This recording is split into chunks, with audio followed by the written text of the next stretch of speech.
Hello and welcome to another episode of the Fully Charged Show podcast.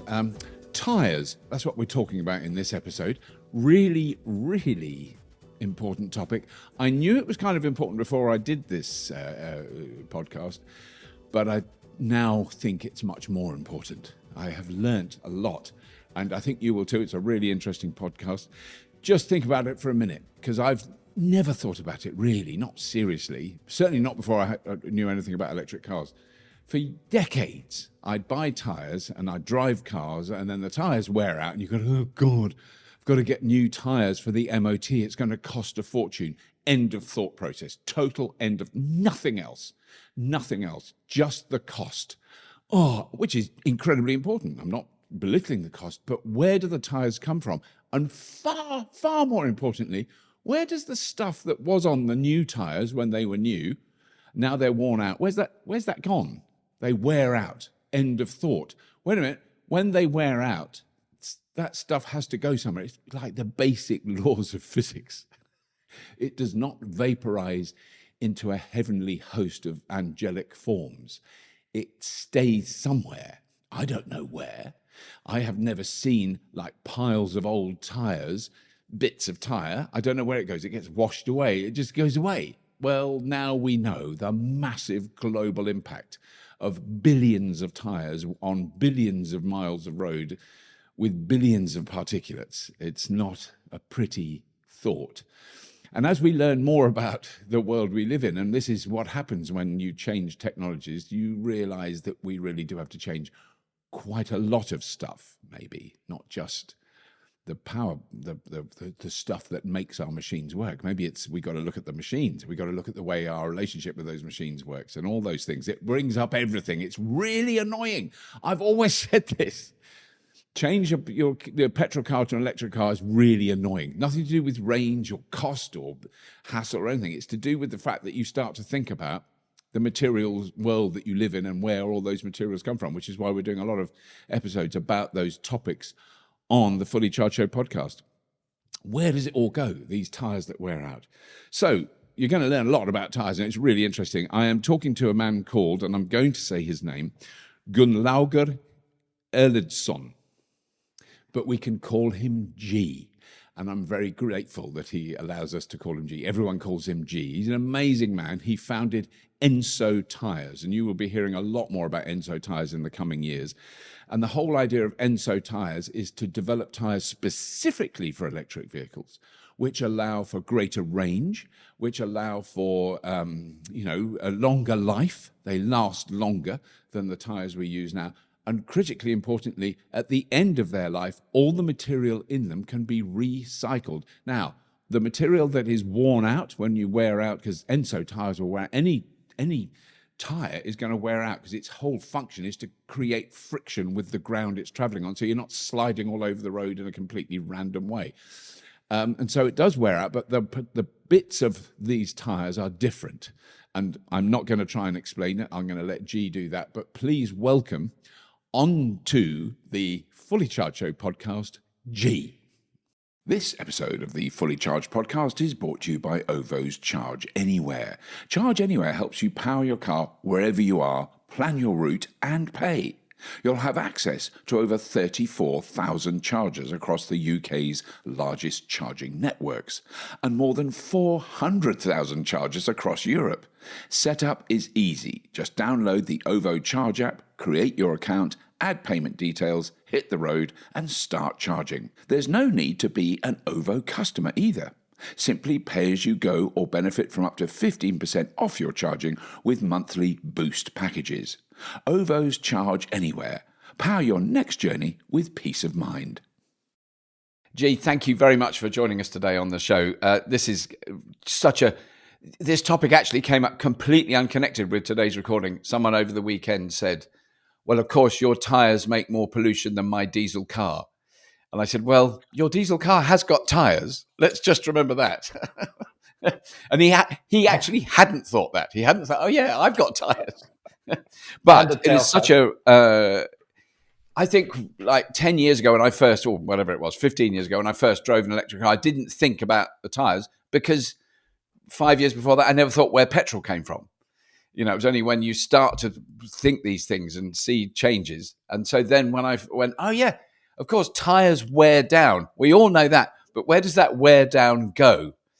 You know, it has to go somewhere. It's got, you know, and that realization is a sort of sad reflection on my intelligence, I have to say. But I now accept. Don't take it personally. I mean, nobody really was thinking about tire pollution in No, general until very recently. I mean, for decades, it's kind of goes somewhere, and then as soon as you pinpoint, does it go there? The industry would go, no, it doesn't go there. But then yeah, it yeah. ran out of options of saying where it ended up. Yes. So can you give us a little bit of background of how you got into this, where you're from, what you've done to lead to this point? Yeah, absolutely. So I'm G. I'm the CEO and founder of ENSO, and we make better tires for electric vehicles because, of course, we want electric vehicles to be more successful, but we also want to combat tire pollution. So that's really our mission and why me and my co-founder set up ENSO some time ago. And ultimately, of course, a lot of the stuff we do is simply talk about the problem that tires cause on the planet. Because if there's no awareness of the impact that tires generate on the planet, then what's there to solve? Yeah. So we see Enzo really as a catalyst for the change to happen. But at the same time, we dedicate ourselves for electric vehicles because that's where we see the need is both on terms of efficiency and durability and sustainability in general. We shouldn't be dreaming of the future where we only have electric cars on our streets, but we still have to pump oil out of the ground to make the tires for them. Yeah, yeah. Because that was one of my really first questions, which is from the, really basic level, is what are regular tires from? So what's a tire made by company X that we've all heard of? I won't mention any name. I have no idea what that tire is made of. So a tire, people often say rubber, Yeah, and that's not really correct because tires are really a composite. They're a composite of many different raw materials that all come together to serve a fundamental function, which is deliver the rolling of the vehicle, deliver the safety and the braking and the turning. Now, tires, you have these kind of large categories of raw materials, and if I kind of summarize that as the polymers, the fillers, and everything else. So polymers, that's natural rubber and synthetic rubber. Most tires are made out of a mix of the two. And synthetic rubber mostly comes from fossil fuels, almost entirely from fossil fuels. So it's kind of like what's left over after you've refined oil products to provide you the gasoline, the diesel, the jet fuel, right, the paraffin, and everything else. You kind of end up with a lot of other heavier gunk. And a lot of that goes into actually making tires. right. And synthetic rubber has been around, for just under 100 years. We had, of course, natural rubber before that, it's funny to look back at the history of cars and electric cars in general, because when the first EVs came out in the 1880s and the Yeah. 1890s, you would buy the car and allegedly a quarter of the cost of the car was just the tires because natural rubber was so damn It's so expensive back expensive. then. Oh my God. I didn't know that. That is extraordinary. So you really didn't want to wear your tires out. They were really, No, no, and it oh my was, goodness. and it was like this large investment you did, not just buying the vehicle and the motor and batteries, but the tires, and they wouldn't last very long. They lasted Yeah. something like 500 miles. Wow. Wow. So, so mobility at the time was really the purview of the wealthiest The people on the very rich. planet. Yeah. And often sometimes with a man with a green flag in front of them, warning Yeah. people that there's someone coming down the street. Yeah. So you had a situation, of course, back in the day that we had tires before we had cars. We had tires on bicycles Yes. and other vehicles. So that to some extent, the tire industry is strangely much older than the car industry, and this is also why it kind of lives in an ecosystem of its own Yeah. when it comes to cars, because if you look at it from a wider sense, it's really today the only other branded item on a car. You can buy a car, but the brand of tires is going to be a distinctly different brand than the car brand. You're going to buy a Kia Yeah. with some other tire brand or whatever. Yeah. You And, don't buy Kia and tires, basically. Yeah. Yeah. no, you don't buy Kia tires, and ultimately, the tire industry is a recurring industry. You replace your tires regularly, depending on how Yeah. much you drive and what you drive and how you drive it.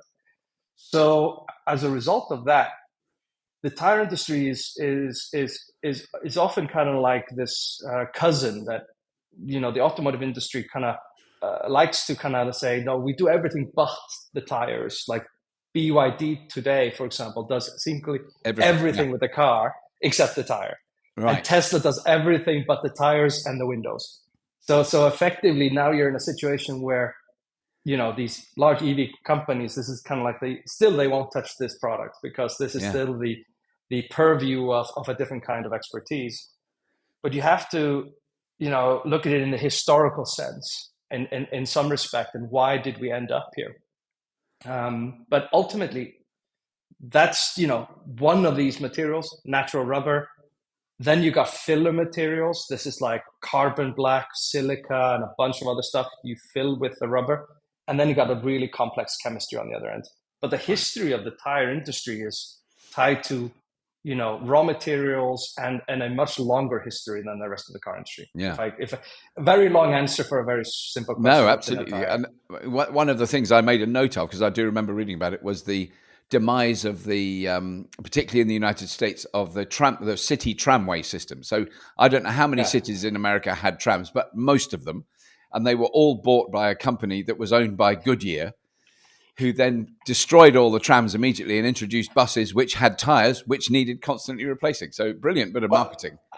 Apparently, it was the bus companies and the tire companies jointly deciding this. Yes. Okay, I won't blame just Goodyear. Yes, other tires are available. I think, but I think that ultimately, of course, the trams are a good example of that. I mean, even a tram wheel does wear down into fine microscopic metal particles, just like there's air pollution, metal particle pollution in our underground here in London. So, if it rolls, it wears. Let's be frank about it. So and ultimately, there's a lot of science and discussions out there right now. What is generated in terms of air pollution, microplastic pollution, and toxicity. I would just say at this stage is that we just should have a lot less of this stuff in our environment. Yeah. And that's ultimately where we see ourselves at ENSO, about advancing technology to basically make sure that, the best of breed of technology hits the marketplace where the highest need of it is today. Yeah. At an affordable price, of course. Yes. We shouldn't be charging people out of all proportion either. Because that's you. Hopefully, you'll have some grasp of this, but I have no concept of how big the tire industry is and how many tires we use. I mean, it's got to be. I have been to a tire dump for a TV show I made many years ago, and it was in the United States. It was where they recycled tires. I don't quite know what they were doing with it, but it was like a mountain range of tires. It was of course, you never think of it. What happens to your tires when they wear out? Or well, you leave them with the tire depot and they go somewhere. Well, if you take a helicopter view, the tire industry makes about 2.3 billion tires every year now, to equip the 1.5 billion vehicles we have on the planet. Yeah. So we got 1.5 billion vehicles that are generating tire pollution right now. Yeah. That's every car on the street, basically, every truck on the street, every bus. So collectively, the latest calculations from the scientific community indicate that every year we generate somewhere in the region of 6 million tons of microscopic tire pollution. Right. And that's a lot. That's an enormous amount of pollution that goes somewhere. And that's just during, their use. At the end of their life, they end up in this tire mountains or tire dumps.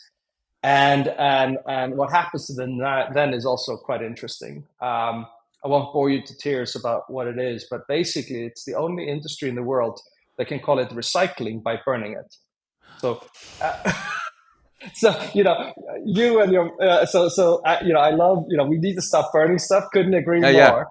Yeah. But literally it's an industry whereby recycling means incineration, because most tires are incinerated in cement kilns and in power stations as a energy fodder, as a like coal. Yeah. And the calorific quantity of a tire actually is higher than coal. So actually you get more energy out of burning a tire than you would a coal-fired power station. So, but at the moment, a lot of it is also going to cement kilns because they need a lot of energy to create all that cement. And of course, cement is also really bad for the planet because you know how much something like 7% of carbon emissions on the planet is from cement manufacturing. And, guess where that carbon is coming from? So it's coming, including from burning the tires. So the problem at the moment is really that the industry itself, and this is the tire industry, not just the manufacturers, but like the whole gamut, the distributors, so everyone wants to sell more tires. So the way you grow in the tire industry is to sell more volume at higher prices. Now that doesn't favor necessarily the advent of technologies. That means you have to make fewer tires that last longer because you wouldn't sell as many. So we're in a strange situation with the tire industry, which is a bit like when we had incandescent light bulbs, in the sense that they would break off and use a lot of energy.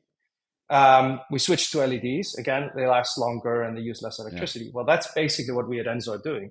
We're making a more durable product that lasts longer and reduces its energy consumption, making therefore electric cars go further on a single charge, as well as making their tires last longer, saving on the energy bill and the tire bill. But the fundamental thing is that when you look at what we are doing as a counter to the rest of the industry, is the sense that the rest of the industry doesn't really want to see change happen, because a 5 to 10% reduction in volume every year would bankrupt the tire industry overnight.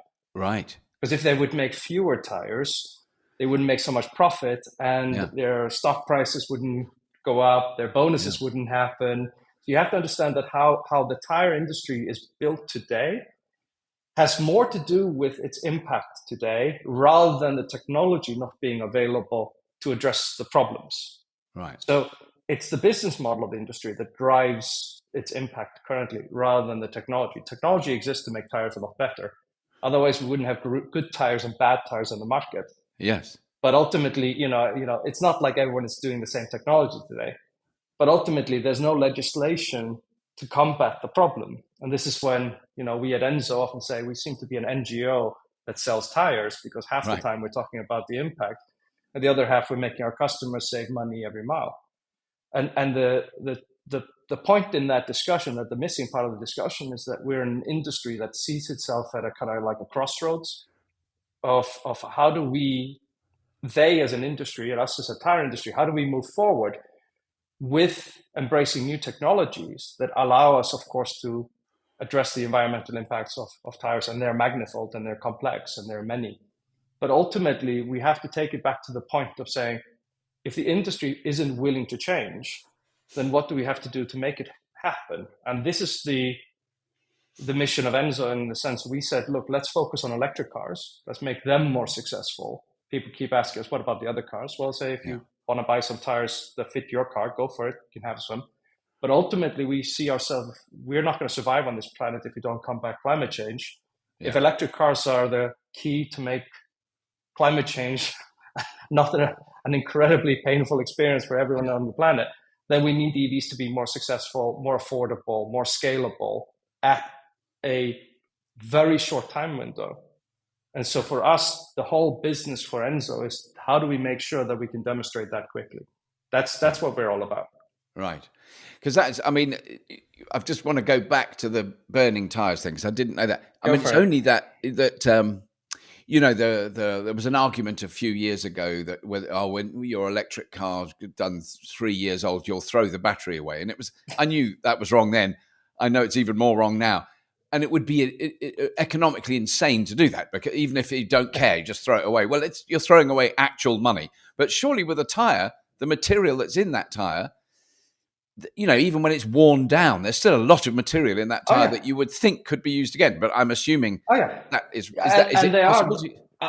It's definitely possible, and there are already technologies out there. When we set up ENSO, we set it up basically to focus on what's so-called the circular economy. That means that we want to harvest the tire back at the end of life, harvest those raw materials out of the tire and make new tires. A tire wants to be a tire as long as possible and become a tire again. Again, yes. And so ENSO means circle in Japanese. We decided that we wanted to be firmly embedded in the principles of the circular economy and material resource efficiency, and of course making sure that our products have this longevity built in them.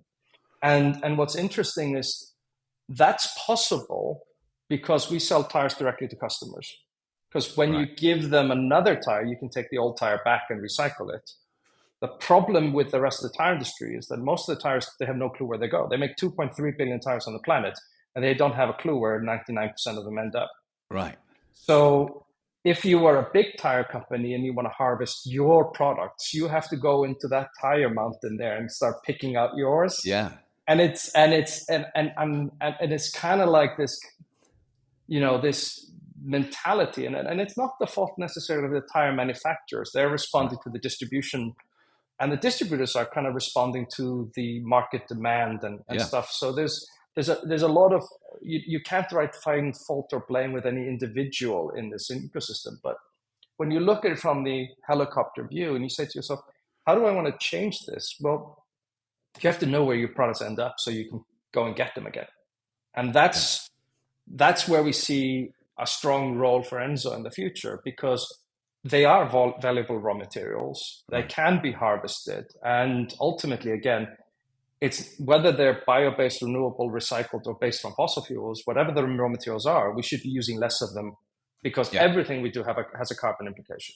Yeah. So for me, the shorthand of that is that it's just good practice to adopt these technologies. The problem is, for the big majors, these are hard to tackle problems because they require them to revisit their whole distribution. Yeah.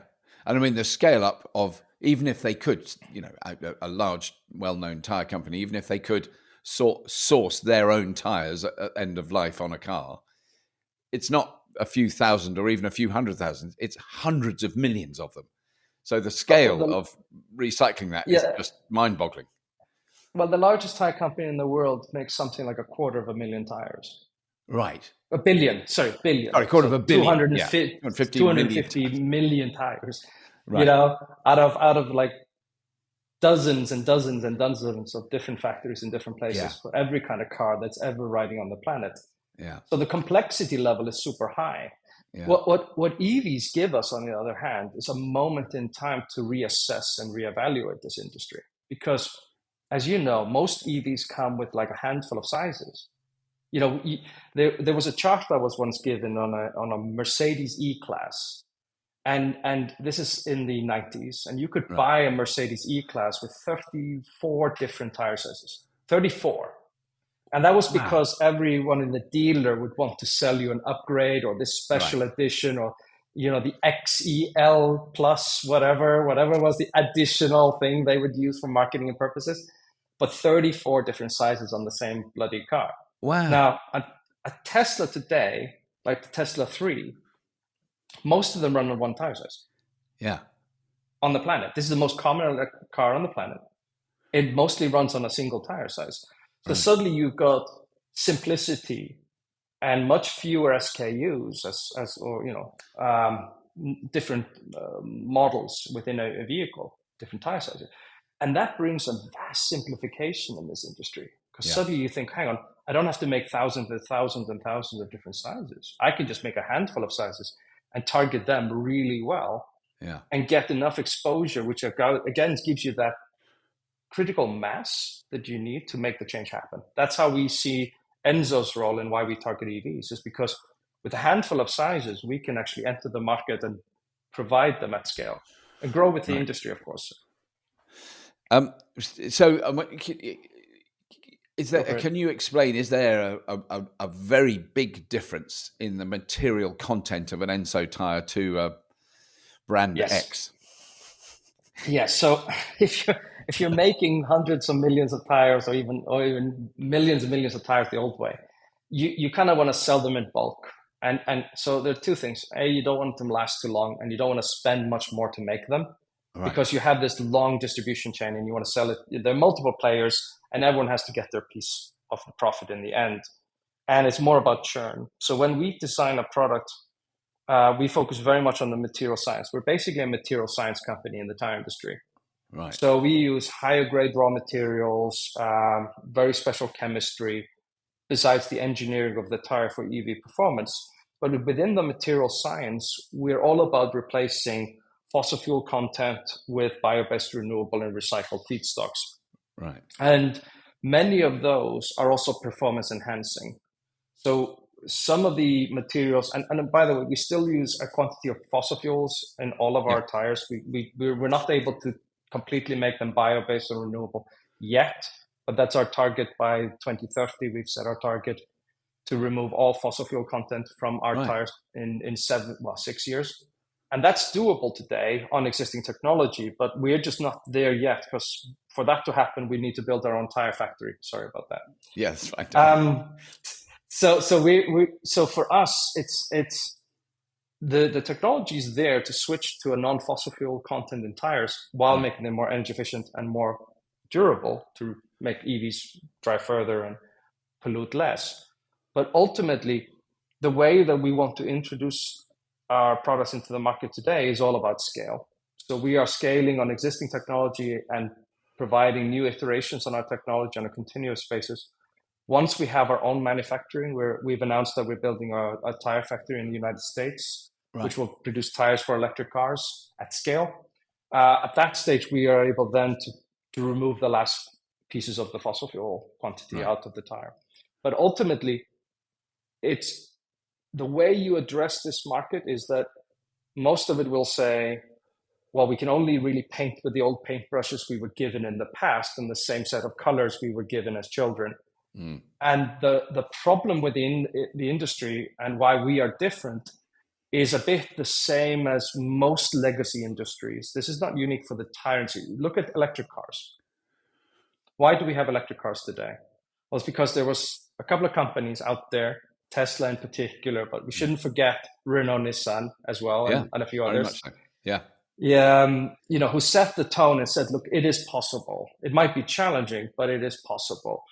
And you look back and, in 2012, we had the first proper Teslas on the streets, driving and available for sale. It's only 12 years ago. Yeah. And yet you look now at the car industry and there's no future for the fossil fuel engine anymore. No. Whatever they tell you, there's no future for it. Yeah.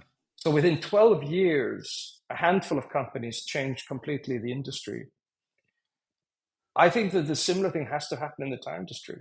I think we have to follow the curve and follow the direction of travel, meaning that the innovation exists. And therefore, it's not a question of technology. It's a question of how do we enter into a business model and a business relationship with these EVs that enhances them on a continuous basis. While the rest of the tire industry, I would say that the mainstream tire industry has the classic legacy hurdles that all major manufacturers of any major industry have, is that, older factories, older distribution models, I wouldn't say inability, but reluctance to change. Yeah. But then when you wrap that with being a listed company on a stock exchange, whereby your quarterly results and quarterly sales are the go, no go decision, whether the entire executive suite gets a bonus. Right. Do you think that they are going to take any risks? Yeah. I mean, the innovator's dilemma that sits within most listed companies is the fact that you only get blamed if it goes wrong, and you don't get any upside or limited upside if it goes well. If it goes well, yeah. And so and this isn't just unique with the tire industry. It's unique with the car makers. It's unique. It's not unique with car makers either. It's unique with it's common with every major industry on the planet. Is that once the innovation exists, something will happen to capitalize that innovation. And within our industry, we can clearly define that innovation exists today. We're putting it into our products today. We're selling tires to electric taxis in London at a lower price than any of our competitors, at a higher performance than anyone else. Right. We are selling tires onto electric vans, onto some of the largest delivery fleets in the UK. And, it's clear to us that our price positioning is lower and our quality is higher than the competitor. And ultimately, these are proof points for us. These are kind of like how we enter the market, focusing on those electric cars that drive the most and therefore would wear out the tires the fastest because they drive so much. But ultimately, it's these high mileage use cases that we want to target, which are all becoming electrified, because it's clearly much cheaper to drive an electric car a lot. If you need a car that drives a lot, you need it to be electric today, hands down. Yeah. Without incentives. That's just how it is. Yeah. So everyone who's a big fleet has realized that. We simply serve them to be more successful. Right.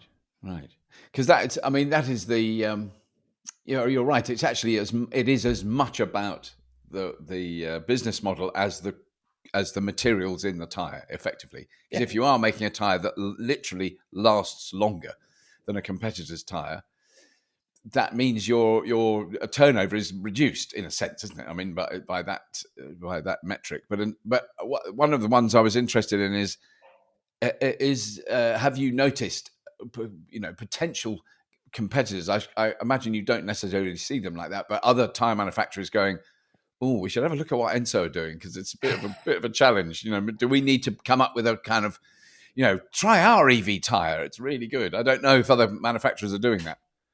Well, okay. Out of the top 10 tire companies in the world, we probably talked to more than half of them. Let's just be honest about that.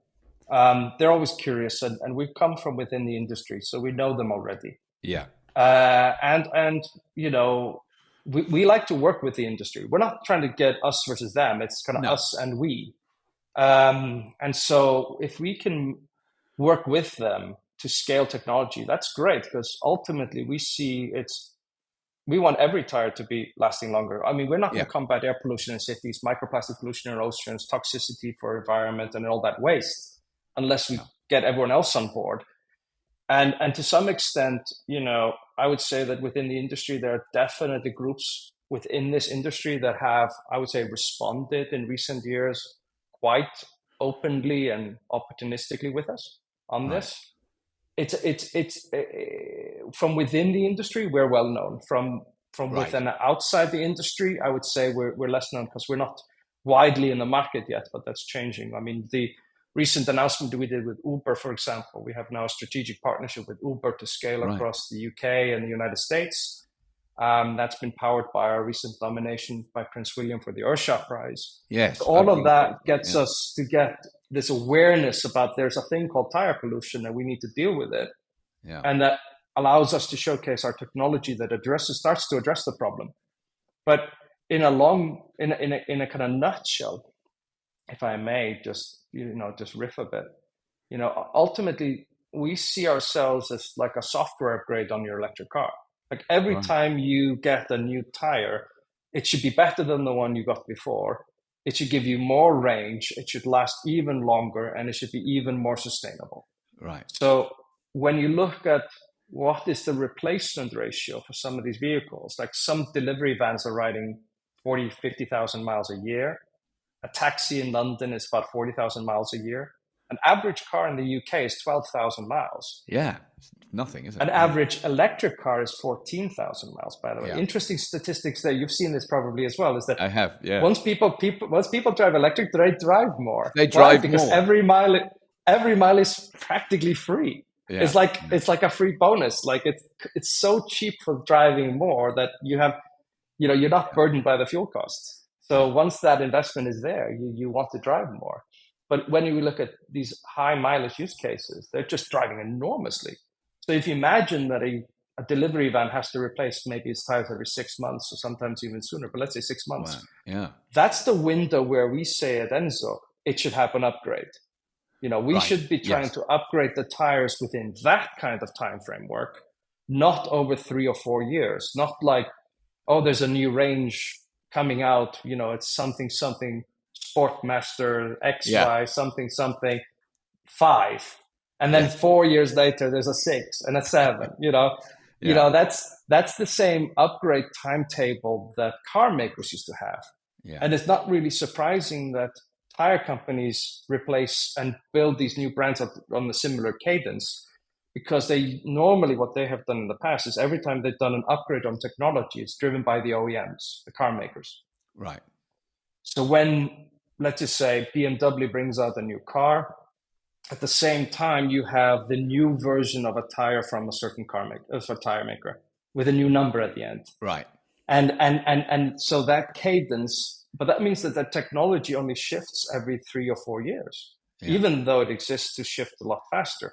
So we're looking at ENSO at how do we update an electric car over much shorter time cycles, because that's the innovation cycle that we need to make EVs more successful, versus the traditional approach of saying, let's wait for the new vehicle model.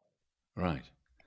God, I mean, it is fascinating because it's completely outside of my, and I'm sure many of our listeners and viewers will agree, you know, it's kind of outside of our assumptions and thoughts about tires. I mean, I think most people have very personal, it's my tires on my car and they've worn out and I've got to buy new tires and they're expensive. You know, that's a kind of, which is in a sense very similar to how I was with gasoline and diesel, was you had to buy it and it's really expensive. And I never thought of where it comes from, what happened to it after I'd burnt it. It never crossed my mind in 40 years of driving. And as soon as I got an electric car, I went, well, I know where the electricity comes from now, but where's the petrol come from? I mean, and I have made a documentary about an oil refinery, so I did know.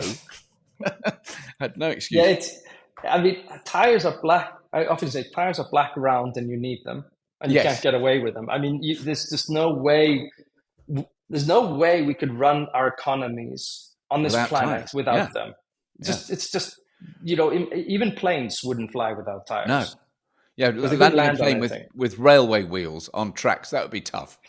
So it's one of the most back of mind products you can think about on the planet, because there's been studies after studies about awareness of people, and you know, they would stop people in the streets of all over Europe and ask them, what tire brand do you have on your car? Right. 85% of the people couldn't say it. No. Or you know, and so this is so back of the mind. It's, you know, it becomes front of mind when you have a blowout. It comes front of mind when your MOT fails and you have to get a new set. It comes front of mind when you least expect it, and at that point it's expensive. And that's why the industry gets away with what it does, because it's a distress purchase. It's complex. Yes. After you bought the car, you're right. It is. I mean, my experience with I've got a Tesla Model 3 and I've not thought about the tires at all until I got a puncture. So because I had worked out when I knew I was talking to you how far I'd driven on three of them. Yeah. You got 18-inch or 19-inch tires? You see, I don't know.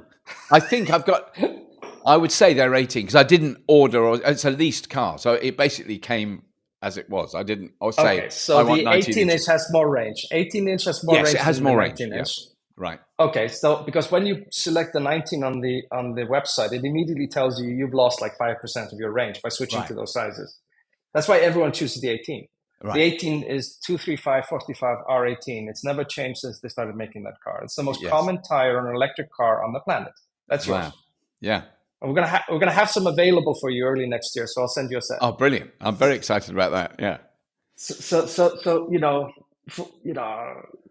where were we? I can't remember. Yeah, sorry, I went off on a tangent there. But I suppose what I wanted to know is if there is, because that's what I don't know, because I never kept a record of it when I had gasoline cars and diesel cars and a Land Rover. You know, I bought tires every now and then. I can't even remember. But it was I never kept a record. Oh, I've done 25,000, 30,000. I had no idea. I now know I've done 33,000 miles, so 53,000 kilometers on 3 of the tires on our Tesla, because one of them's new because I had a puncture. And what's worse is the puncture was my fault because it was a piece of wire that was on my driveway that I hadn't cleared up. And it tore a bloody hole in the tire. Yeah, it's the thing about tire wear, and this is why, you know, tire pollution is like a sensitive topic, because it's directly related to how you drive. Exactly. There's I mean, honestly, I could talk for an hour about why does tire wear happen? So let's take the EV out of the moment, out of the conversation, because I think that makes this a little bit different. Well, it's an added layer, but it's an important thing. Most tire pollution happens in cities, not highways. Right. It happens because of starts and turns. Yeah. So when you have scrubbing of the tire for any of that reason, the tire wears down. When you're on a highway, it has a microscopic wear at the highway speed, but it's mostly relaxed and rolling, because it's just rolling at set speed. This is why, for example, in America, tires often have a higher durability in America, because the longer kind of drives that they do in highway drives. Wow. Yeah, this is one of the factors. They also have different road surfaces, which is another factor. So if you bring it down to road surfaces, different road surface will have a different effect. in cities, for example, they now have asphalt that is specially designed for stopping in front of stoplights, which is a little bit more grippy. And that was great. It increases safety, but guess what? It increases tire wear because it's just more abrasive. And then when you accelerate off it, it's the same thing all over again. When you turn just on the stoplight again. So that has an effector. Weather has a factor. And then, you have other metrics as well. But now when we look at vehicles, let's move into the vehicle itself. Something that is heavier, whether it's an SUV or an EV, will simply have more force per square inch on the tire tread versus that abrasion. Yeah. So in the end, and this is all cars are getting heavier, EVs are heavy, but all cars are getting heavier. We're at the stage where tire pollution is just growing out of the 1.5 billion cars. And trust me, there's nowhere near 1.5 billion EVs on the planet. They're not the main source of the responsibility, but they're a growing percentage, of course. And as we replace cars, we need to think about these things. So we have these issues that, okay, if you drive in cities and if you drive a heavier car, then you have issues. Now, anyone who owns a sports car will tell you that the sports car wears tires really fast. Yeah. The home delivery system, the school run vehicle, whatever, the old, my parents, we had a Dodge Aspen station wagon at home, and that was for the school run, Right. My father also had a Mercedes, but that wasn't for the school run. And so basically, these vehicles that we used to have for all those, average normal driving, and then you had sports cars. All vehicles are becoming like sports cars. Yeah. So more performance, more sexiness, and everything. So we have a problem, with higher performance vehicles, weight, urban driving, and the fact that you then have electric vehicles show up. And that's the challenge, because a lot of people want to kind of, as you said earlier, a lot of people want to kind of find a reason to hate EVs. Yeah. And tire pollution is one of those things that people can point to, but it's not necessarily only the EV that's the fault. It's, we live as an urban society in urban cities. So most of the people on the planet live in urban cities. Yeah. Most EVs are driven by that nature in urban cities, but because of the range issues, or less and less so, but back in the day at least, people were afraid. So EVs concentrate in urban areas. When you concentrate them in urban areas, you concentrate them in the areas where tire pollution happens. Yeah. When you then have them really fun to drive, and they wear out, that sport car angle, they wear out tires for that reason. It's how we drive them, not necessarily the vehicle itself. And then, of course, when you then make them the core delivery system of our urban environment, like with all these taxis and delivery vans, private hire, delivery vans, private hires, everyone, and you make them drive 4 times more than the average car does, it's unavoidable, but people will start saying, what about the tires? But the problem is with, I don't blame the electric car per se that tire pollution is a problem. That doesn't make any sense. Yeah. But I do say that we shouldn't end up in a future where we all have electric cars that run on tires made out of fossil fuels that still generate enormous air pollution.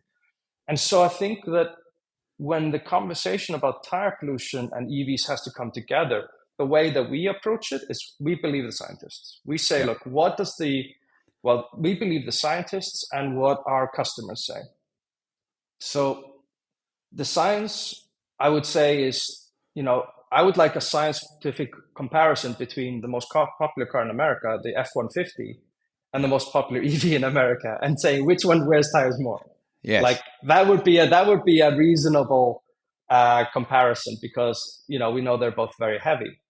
But ultimately, I think when we look at the science, added weight does have an influence.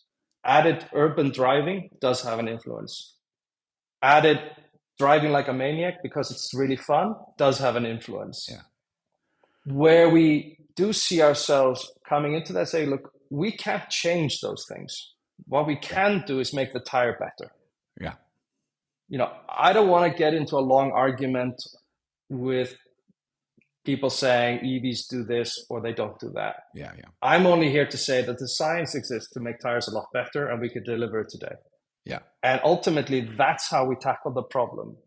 Because I think the tire pollution point with the EVs is a cost problem as well. Yeah. And because the tires that we buy for EVs tend to be the highest performance ones. Yeah. So you have to, you can't buy power of the car, but also efficiency. You have to buy, at the moment, if you want to keep the range on your Tesla, what do you do? Yeah, when what it do you comes want? to tires? You want the best tires to do that, yeah.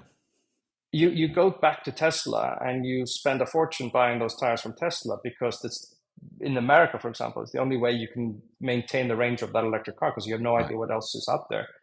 So you have an issue, I would say, with cost being a main determinant. So if we make a more efficient, more durable solution, more affordable, that's really the mission of ENSO. Sell it directly to customers, cut out the middlemen, give you a AA rated product at a lower price than any of the competitors, and then deliver the impact through that mechanism. That's where we see ourselves. Yeah. And actually, I mean, I think there is a role for manufacturers in a sense that, I mean, I've driven so many different electric cars, and they generally will have 3 settings. They'll have eco, standard, and sport, let's say. And what I want is for them to have one setting that's just called Tyre.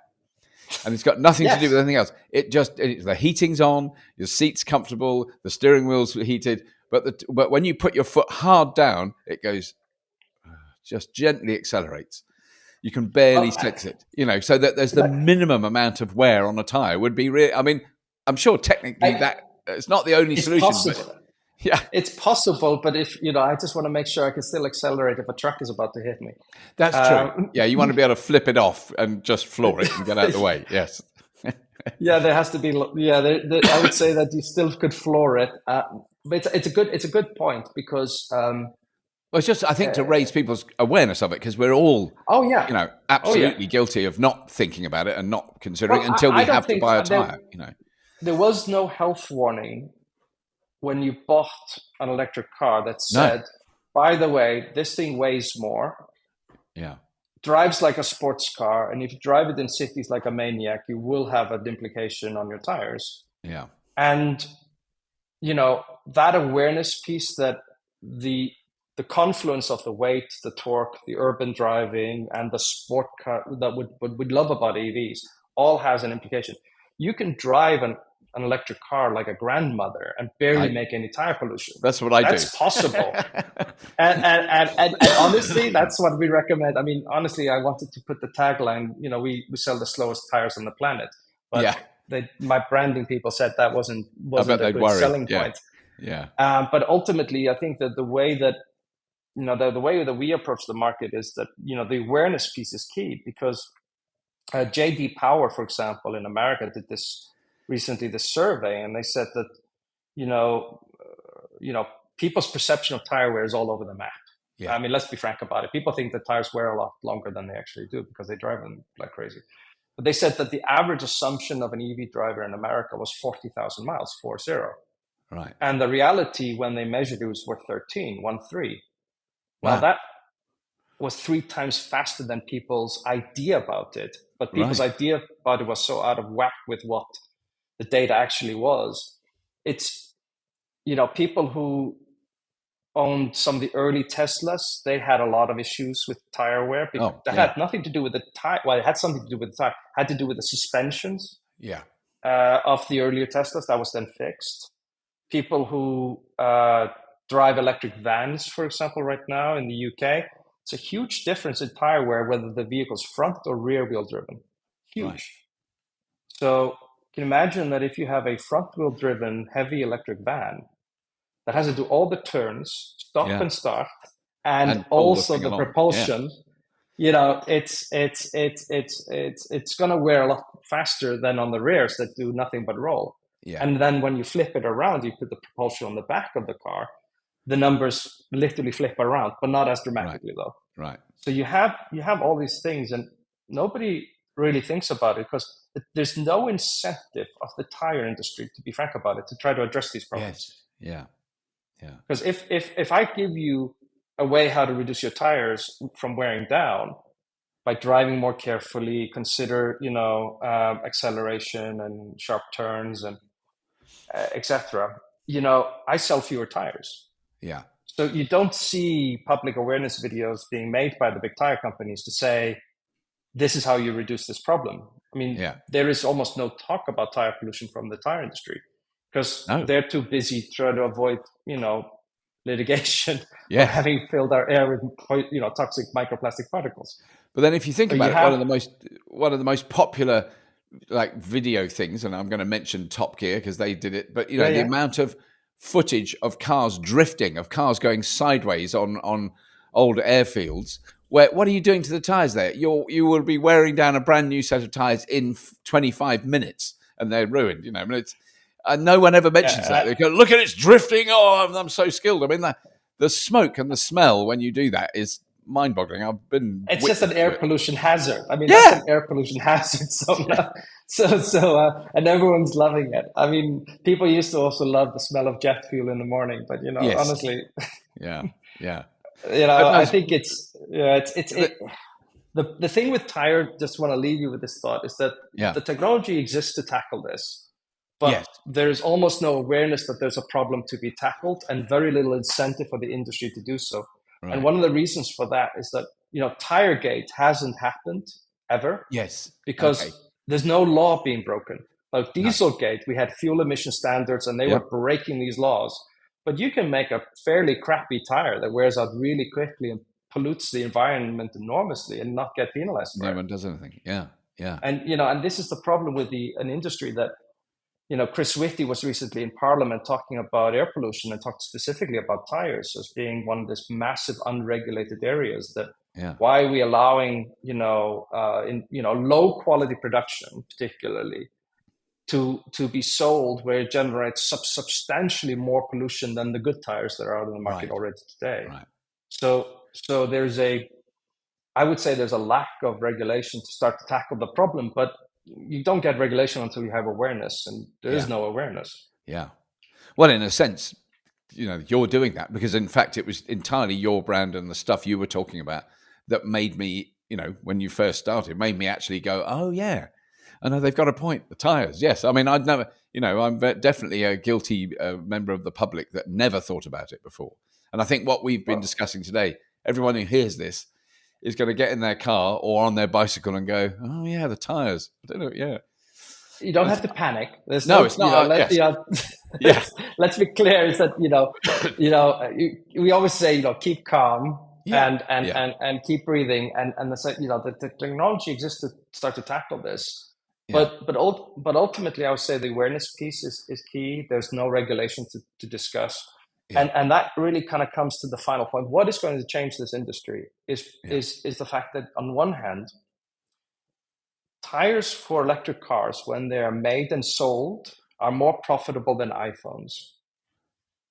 Wow. And Apple make quite a lot of money out of selling iPhones. I say to this every time I meet Tim Cook, which I have never done, by the way, but every time I meet him, I say to him, you should be making tires because they're more profitable than the other stuff that you currently sell.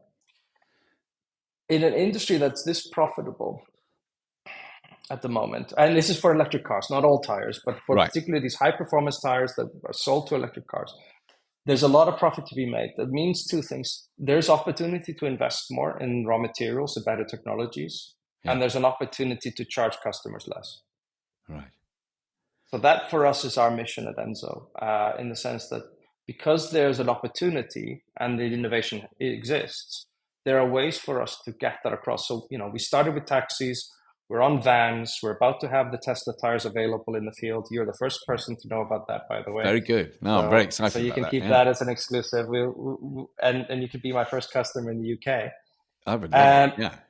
And we've been powered by, of course, recently by Uber and all the other work that we've been doing lately. And a lot of this has been kind of under the radar, and because, who thinks about their tires? But ultimately, the way that we're going to tackle this is really by scaling.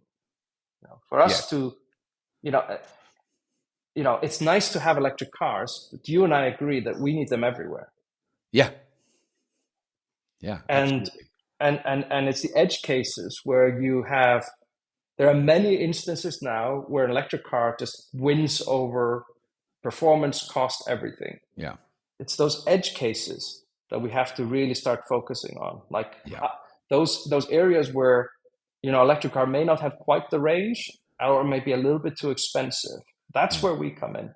Yeah. We say, look, we can extend the range so you can have more range. We've shown that already in large scale rollouts, and we can reduce your cost, because if you spend less on electricity per mile, your affordability suddenly it comes into scope. Yeah. And that's what we have to do. I mean, Enso's operating on the edge cases of the electric vehicle age, in the sense that we want to propel not just the vehicles themselves that are already, commercially successful. We want to push these edge cases out by reducing their cost, reducing their impact, and ultimately extend the range of these vehicles. And that's critical when you consider, for example, in America, there's no tire label at the moment on tires. So we in Europe, we buy tires, there's a label like on our fridge that says it's A-rated in efficiency. Right. In America, that doesn't exist. So when you buy a tire in the United States, it's like going to the lottery and hoping that you don't know how much range you're going to be losing on your car, but you're going to be losing some of it, unless you go back to the OE tire, and then you can kind of guarantee you keep the range you currently have. But when you are buying electric and operating large electric fleets in America, and you're just buying tires in the marketplace, the fleets come to us and say, look, we lost all this range. I say, it's obvious where you lost it from. It's in the tire.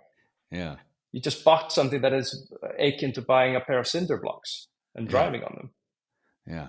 So these are the discussions that we're having with some of the larger electric vehicle fleets, particularly on the US side, is moving their awareness piece. So you often think that maybe in Europe we don't have enough awareness about impact of tires. We go across the Atlantic, there is even worse. Absolutely, but that itself is an opportunity. In the sense that you've got a huge market that requires much better products. And this is why we've been so supported by the US government and other agencies in the US to come to America, because, and the fleets, because ultimately, the delta and the improvements we can deliver there are monumental. And if we can make America successful in electrification, particularly commercial vehicle electrification, because we in the UK, we have all these brands, I'm here just by, Big Ben and on the Thames River.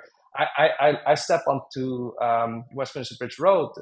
I see every electric car on the planet drive by.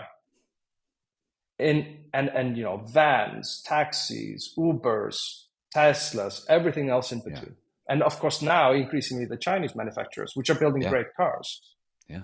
So when you go to America, it's completely different. It's a much closed, fewer makes, fewer models. Very little on commercial electrification as of yet. But if you imagine what will happen is that we in the UK have had all this experience for the last 7-8 years, I would say, on these large scale rollout of multiple classes of vehicles.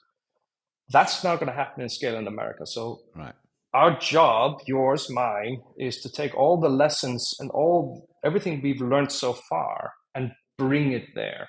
Because ultimately, if we can make America love electric cars more than they love anything else, then the rest of the world will follow. It'll just be like dominoes. Yeah.